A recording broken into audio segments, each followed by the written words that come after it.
Hello family, welcome to my channel. If you're new here, my name is Angela and this channel is all about beauty, fashion, and life. And if I'm truly being honest, most of my videos are about fashion, a little bit of beauty every now and then, some self-care, and then every now and then some life videos. And this is one of those type videos. This video actually came about after a request from one of you guys. And I wish I had taken a screenshot of the request. I think it was an Instagram message actually. And the request or the question was, how do I personally handle adversity? That was a very, very thought-provoking question. I had to really think about it. I think sometimes when we're in a crisis or when we're going through, we don't really actually think about how we handle those situations. But I'm trying to create content regarding questions that you all may have. And so I really want to do a video about adversity. And so if you like to hear how I personally handle adversity, then stay tuned. Now, let's get started.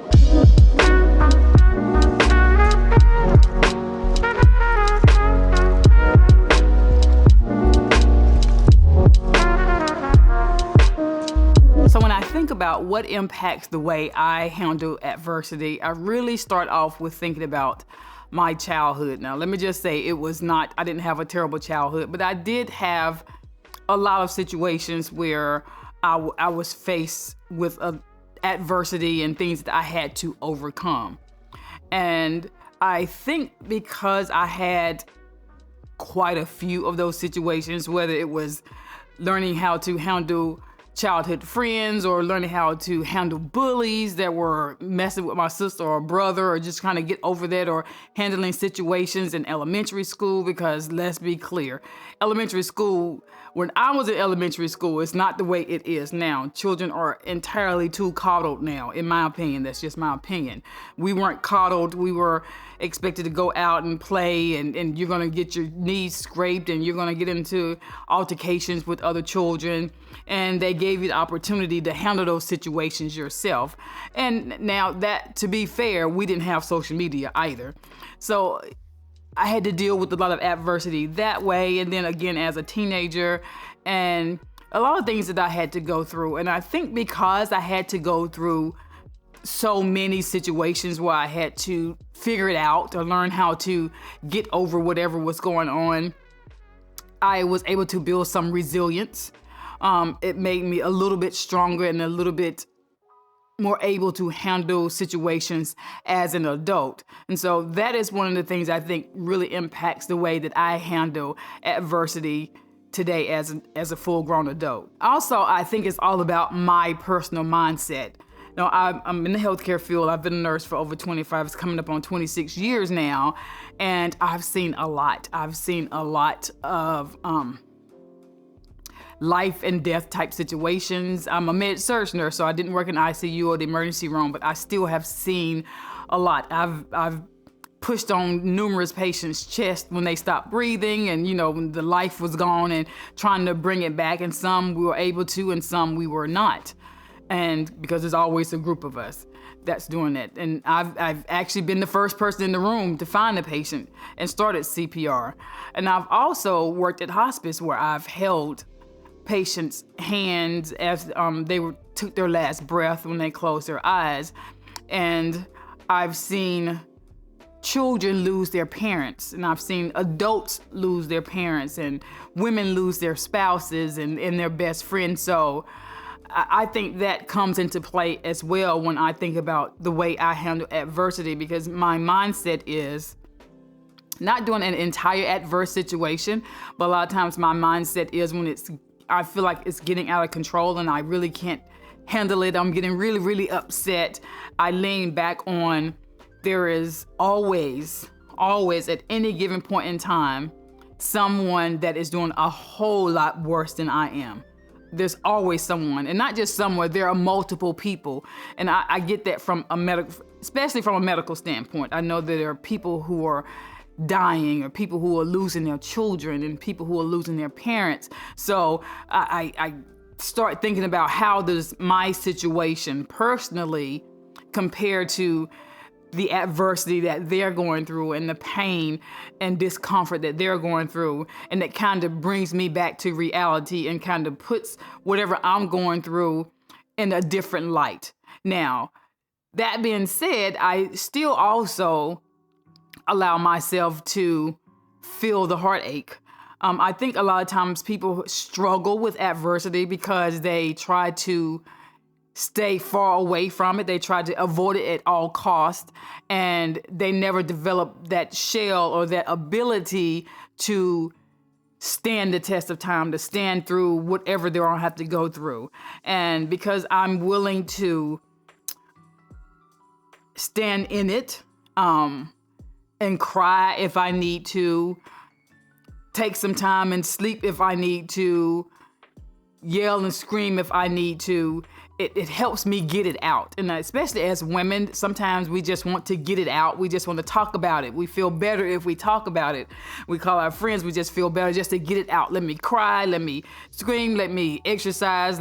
And sometimes women will divert that attention to something else. Let me just focus on something else for a minute before I can get back to a place where I can handle that situation. But I allow myself to feel the pain, feel the frustration, feel the anger. What I don't do is allow that part to take over the rest of my life. I try not to walk around angry at everyone, because everyone is not responsible for this situation. It's my situation. Whether I'm responsible for it or not, is my situation. And so I try not to let my frustration and my anger overshadow the rest of my life. Now, another thing that helps me truly get through adversity is my faith. I am a Christian through and through, and I'll tell anyone that knows me really closely, they know the story of I was riding in my car one day, just bawling. I broke up with this guy, and it was a wonderful relationship at first, but it was very tumultuous in the end.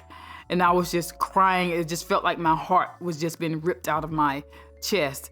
And God placed in my heart that no matter what you go through, I will always be there with you, and I will make sure that you're going to come out on the other end.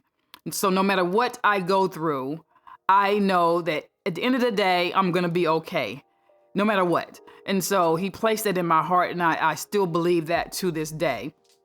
And so Hebrews 13:5 says that he will never leave me, nor will he forsake me. And I believe that with every ounce of my being.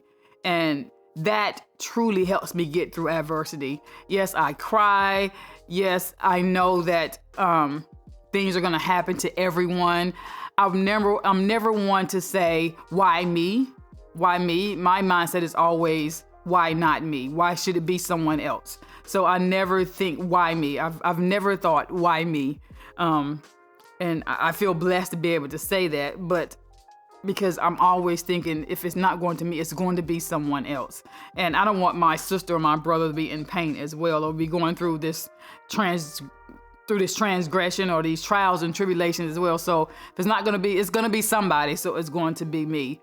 And I think about my Jesus was perfect. He walked the earth, and he was God in the flesh, and he was perfect. And they crucified him, and they lied about him, and they mistreated him, and in his perfection. And I am so far from perfect. Lord knows I'm so far from perfect. It's funny.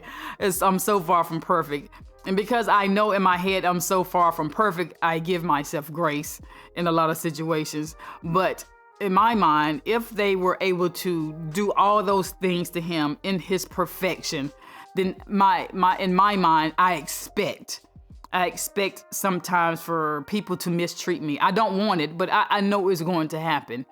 And I expect that at some point in time, someone may tell a falsehood about me, and I don't like it. It's still surprising.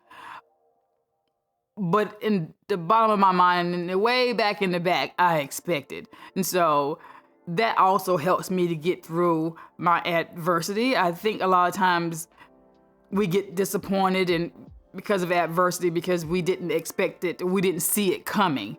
And I'm always a positive person, but I know that life happens, and it's going to happen to all of us. It rains on the just and the unjust. And so that gives me some foresight. So I'm always trying to, okay, I know it's coming. So I kind of brace myself a little bit for. I'm surprised, but I'm not shocked. So that kind of helps me get through it as well. And just allowing myself to feel those feelings and be upset and be angry, and that gets it all out and gives me strength and builds some more resilience. Now, once I've done all of that, sometimes for me, exercising is very, very, very cathartic. Is that the word? I knew it was. Exercising is very cathartic for me. I don't know about anybody else. I lie to you not. I can be really upset. Even sometimes if I'm really tired and I push myself really, really hard, if I'm having a bad day because of kind of what's going on at work or what's going on somewhere, and I'm just going through, I make myself exercise. I make myself do some sort of cardiovascular exercise, because for my body personally, those endorphins are released in abundance. I know I have a girlfriend that says, I don't feel anything when I go to the gym and I work out. I hate it.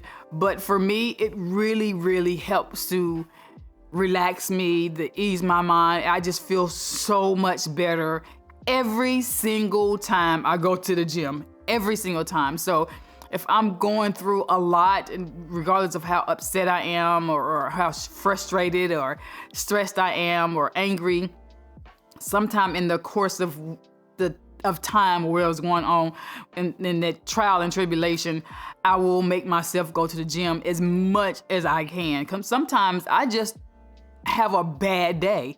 And because I'm human, I have days where not necessarily that I don't get out of bed, but there are some days I just don't feel like, I just want to lay down and just sleep and eat all day long. I just want to lay there and waddle in it. And that being said, I also, when I'm going through adversity and trials and tribulations, I only allow myself to feel pity for me for a very short period of time. Okay, I'm feeling horrible. I mean, where the heart is aching and I just can't figure it out and I can't get through it and I'm just crying or really upset. Okay, I'm gonna give you, I will look in the mirror and say, okay, you have 1 day or you have 2 days. After this second day, you're gonna get up, you're gonna wash your face, you're gonna brush your teeth, you're gonna put some clothes on, and you're gonna try to sit down and try to figure something out. Okay, I can't control this part of this situation, but I can control how I react to it, and I can control this part of the situation. So let me just work on those little things, and maybe over time, they will impact positively the bigger picture. And so I do that. I limit myself every time, because nothing's going to be gained by me moping and having my own pity party. It's not going to make anything better. The situation is not going to change. So I personally feel like I need to change. I need to change in order for the situation to have any possibility of changing. And so that's what I do. When all else fails, and necessarily all of it didn't have to fail, to be honest. Typically before it hits rock bottom, or before I feel like, oh God, I just can't take this anymore, I've already made several phone calls. First of all, I've already rolled over or sat at the kitchen table and I'm talking to my husband. And you know how men are, they want to fix it. And I'll have to sometimes say, I just want you to listen. I just want you to listen. I just want to get it out. And I'm going to feel better once I get it out. And other times I've made phone calls. I've called somebody in my village, whether it's Ronnie or Carmen or Alicia or Angel. I'm calling them. And it used to be when I was a little bit younger, when Shadil was in school, I would call Sheila all the time, because Sheila's children were much older than mine, except for her baby, her last two, but her other children were much older than mine. And so when I was going through with her or having issues or something, I would call her and get her recommendations, or ask her, have you gone through this and how do you handle this sort of thing? And just either listen to her advice, or just, I felt like she could relate. So I would just offload my frustration of everything, offload everything with her, and she would listen and give me her advice, or just listen. And we would start the conversations off with, what did she call it? T or something, but one word was, do you want me to just listen? Basically, do you want me to just listen, or do you want me to listen and give you advice? One to two. So she'd ask that question at the beginning of the conversation, and I'd tell her, and then when she would call me, we'd do the same thing, which was really cute. But I would always talk to her when it came to what do I do with this girl, and this is what I did, and she'd give me her advice, and she'd also, if when it came to marriage, that sort of thing, I'd talk to her, or I'd talk to Alicia, because I was the last one to marry out of my first village. Now my village, I have one other friend that's hopefully gonna get married soon, but I'll make phone calls, and my village is always there for me, and I'm always there for them. So I never feel like I'm alone. First of all, I always feel like I know that God's going to be there with me. He's riding with me until the end. But He's also blessed me with these amazing women from different backgrounds, from different experiences in life, who can relate to practically everything and anything that I'm going through. So I'm gonna make those phone calls because that's what they're there for. They're there to for me to lean on if I need to lean on them, and they're there for me to uplift if they need to be uplifted. So I'm making phone calls. I think the last thing I do when I'm thinking about adversity, once I'm able to get to a place where, okay, I feel like I'm able to handle this a little bit better, I always believe that I'm put in this situation to grow. And so my question is always, okay, I'm facing this right here. This is going on, and I'm frustrated, and I'm irritated, and I'm angry. Okay, there's a lesson in this for me. I believe every situation that I'm put in to learn a lesson. There's a lesson in this for me. What is the lesson that I am meant to learn from this situation? And I sit down and I do that every single time I have adversity, and I brainstorm until I come up with what I feel is a lesson for me to learn. And I'm learning this lesson for growth so that I can, again, build some more resilience. So if I'm faced with this situation next time, it's not going to feel like a mountain in the road. It's just going to feel like a pebble, and maybe I can just kick the pebble to the side or just jump over the pebble and keep going. And it's not going to be an adverse situation this time. It's just going to be, that was just a pebble in the road. That didn't harm me, and it didn't hinder anything. So what lesson did I learn? And I think that's pretty much how I deal with adversity for the most part. Now, that being said, I am human, and sometimes I'm like, oh my God, what am I gonna do?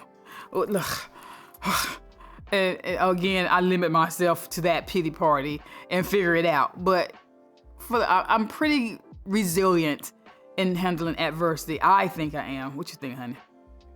Think so? No. Okay, I think hopefully I answered your question. You guys let me know if I answered the question correctly. And also, I like to know how you all handle adversity. What is your go-to? What is your foundation? What is your rock? What is your anchor? How do you handle those hard and difficult situations? And I'm asking for two reasons. I'm asking so that I can see for myself, maybe it's something that you do that would help me as a person who pretty much I think I have it handled the most of the time. And also for other viewers who are watching, because they also read the comments, and maybe you'll be able to help someone else that's going through the comments and reading the comments when they're going through their adverse situations. Now, if you all have any more topics that you'd like for me to discuss, then let me know, and I will do my best to work through those and see if there's something that resonates with me. Now, thank you so much for spending some of your valuable time with me. I greatly appreciate it, and I want you to have the most blessed day. Bye-bye.